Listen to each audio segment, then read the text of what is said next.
Thanks very much, Alan. That's really kind of you to say so. Yeah, I'm down here in Devon. First of all, I'd just like to thank Tom and Sophie particularly for luring me up to Nottingham a couple of years ago now, with briberies of it being a nice place with nice people. And I believed them, and it turned out to be true, so that was good. Yeah, as Alan kindly said, I've had one or two books published over the last 16. In fact, my 33rd novel came out yesterday. So that was quite nice.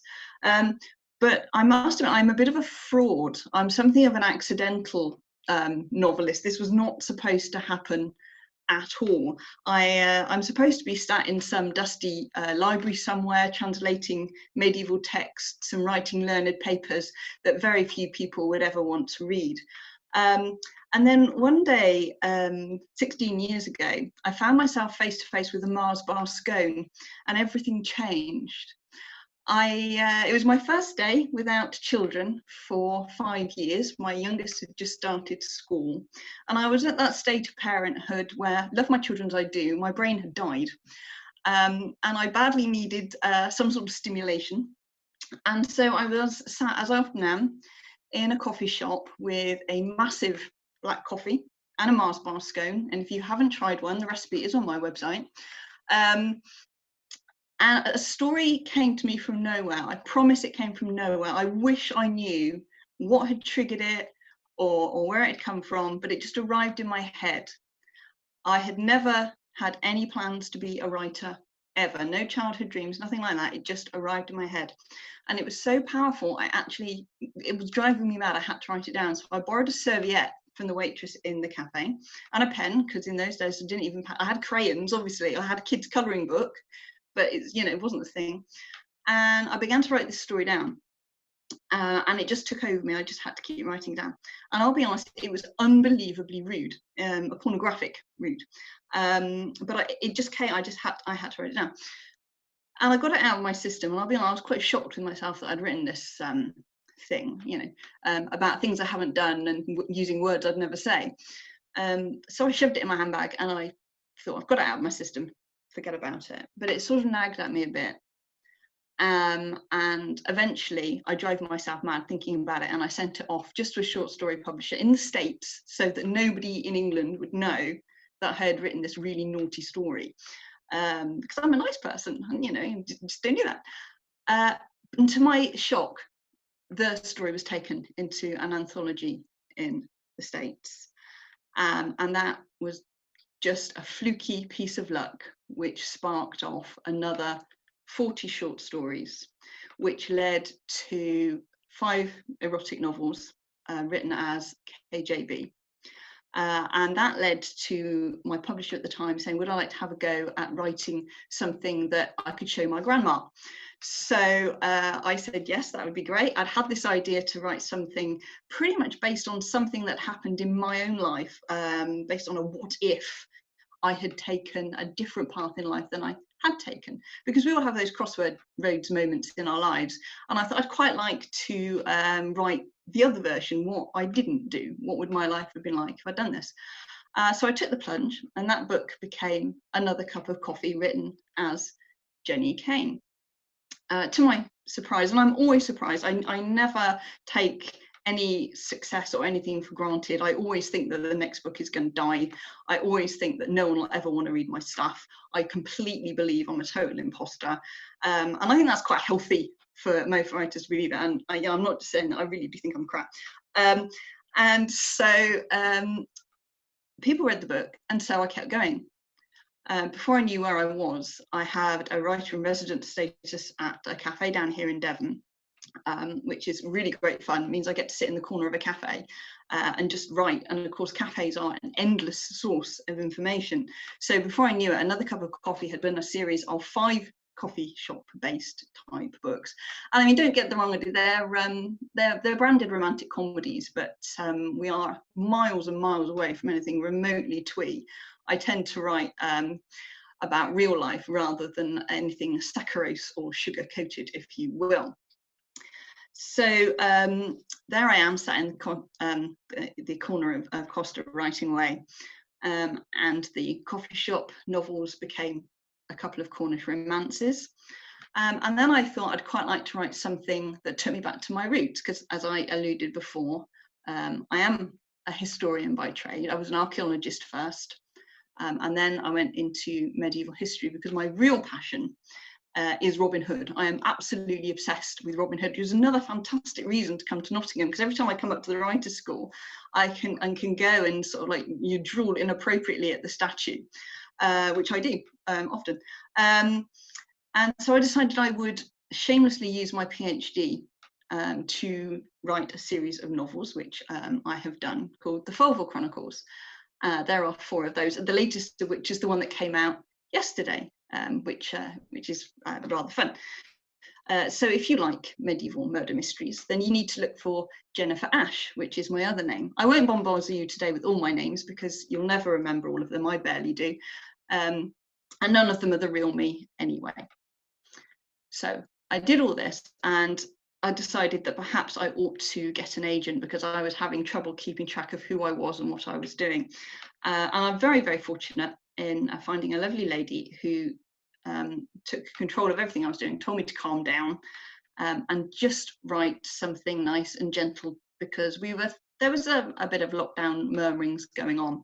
And she said, you know, people want something nice to read. There's a lot of horrible stuff going on.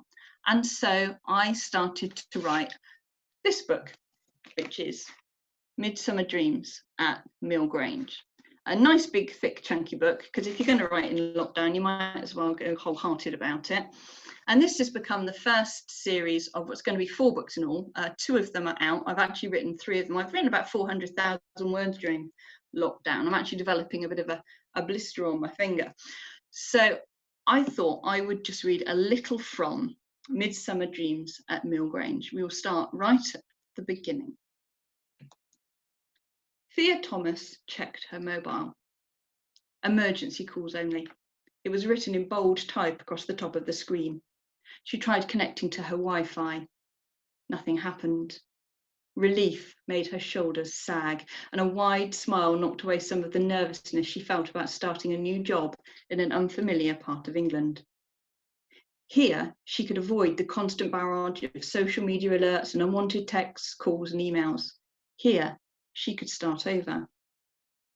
Positioned at the top of a high rise of land not far from the southern border of Exmoor, the Victorian manor house called Milgrange rose from the centre of a gravelled drive, taking command of the scenery. 3 tiers of once-loved terrace garden fell away from the house in tutty, overgrown rows. At the foot of these gardens ran a semi-circling band of encroaching woodland, which the Ordnance Survey map that Thea was clutching told her went down to the River Barle on one side and the River Exe on the other. Huddled beneath her thick jumper against the sharp March wind, Thea was enfolded in a sensation of freedom and peace. The very stillness of the air, the lack of any visible overhead wires or street lighting, made her feel as if she'd driven into a Victorian time capsule. A Roman historian and archaeologist to the bone, she felt daunted by the prospect of taking on the restoration of a manor centuries removed from her field of expertise. With its 14 bedrooms, 7 bathrooms, numerous associated rooms, outhouses, and the mill after which it was named a quarter of a mile away on the edge of Upwich village, it was not a task for the faint-hearted. However, the early spring sunshine, which caused the house's granite walls to glitter with welcoming promise, seemed to be telling her it was going to be all right.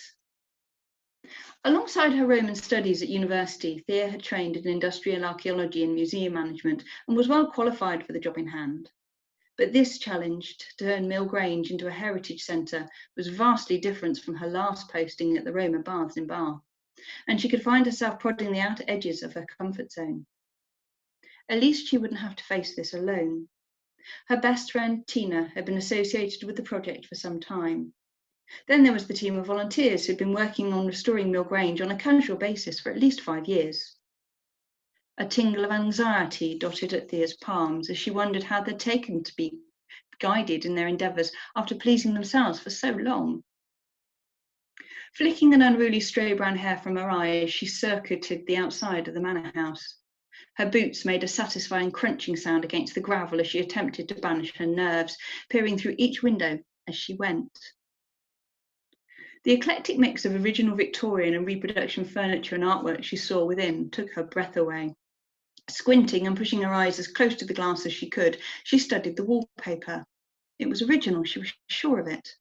With every new step and glimpse of the treasures within, she felt more exhilarated. She could do this. Thea checked her watch. The courier arranged to deliver the keys to the double doors that would take her inside Milgrange would arrive in about an hour. She stood still and listened. Birds called overhead. The breeze rustled the newly budding leaves. Outside, there was nothing. In that moment, Thea felt as if she might be the only human being left in the world. Rather than being overwhelmed by the isolation of the place as she walked around the house, down the sloping dew-dampened grass towards the long-abandoned kitchen, Thea felt more relaxed than she had in weeks. John would never find her here. And I will leave that there. I don't want to overread. Now, as Alan very kindly mentioned, I have been having a little look at what he likes to write. I've also been playing with Tom. Hi, Tom. We've all been working on some novels in the Novel in a Year workshop series, which, as the name suggests, takes a student from the very first word of their novel right up until the end and beyond, into looking at how to get publishers, agents and such like. I'm very, very fortunate. I mean, I've been very fortunate my entire writing career, there's no doubt about that. And one of the biggest joys for me is the teaching that goes alongside it. I've been creative writing teaching for about 12 years now. And 4 years ago, I set a company called Imagine, with a fellow writer called Alison Knight, who lives in the Southwest as well. And we take all age groups. My youngest pupil at the moment is 4. My eldest to date is 104.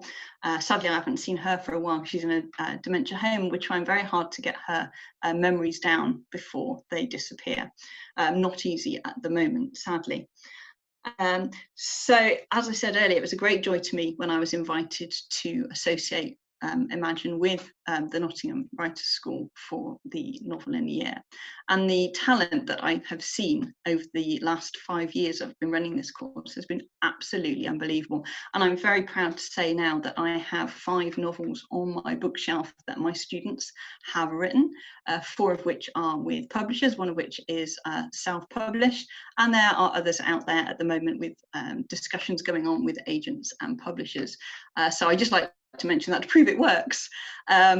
But of course, everyone has their own aim, and that's the beauty of the course. You come into it with your own aim. No one, and this is extremely important, no one is in competition with anybody else on this course.